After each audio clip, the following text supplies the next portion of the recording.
الحمدللہ، عید الفطر اور عید الاضحیٰ اللہ تبارک و تعالیٰ نے یہ دو دن اہل ایمان کے خوشی منانے کے لیے بنائے ہیں اور اس دن میں صوم رکھنے کو حرام قرار دیا ہے۔ چنانچہ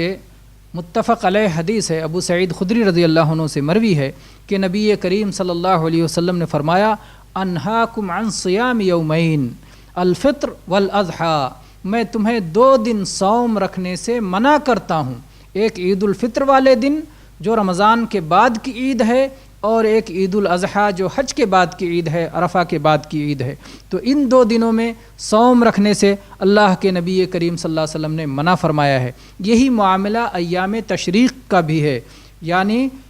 بقرعید کے بعد جو 3 دن آتے ہیں ذوالحجہ کی 11 تاریخ، 12 تاریخ اور 13 تاریخ۔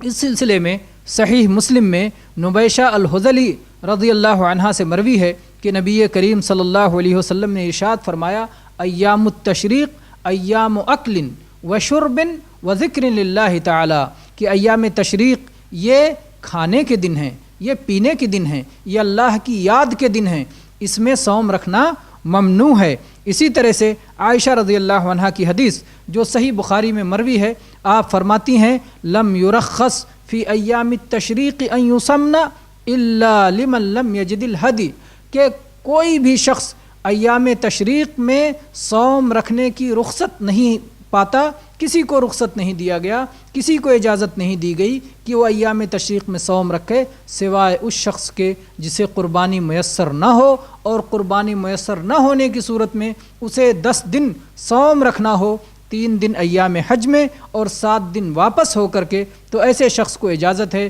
کہ وہ ان ایام تشریق میں صوم رکھ سکتا ہے، بقیہ کسی کو ایام تشریق میں صوم رکھنے کی اجازت نہیں ہے۔ ھذا واللہ اعلم وصلی اللہ علی نبینا وسلم۔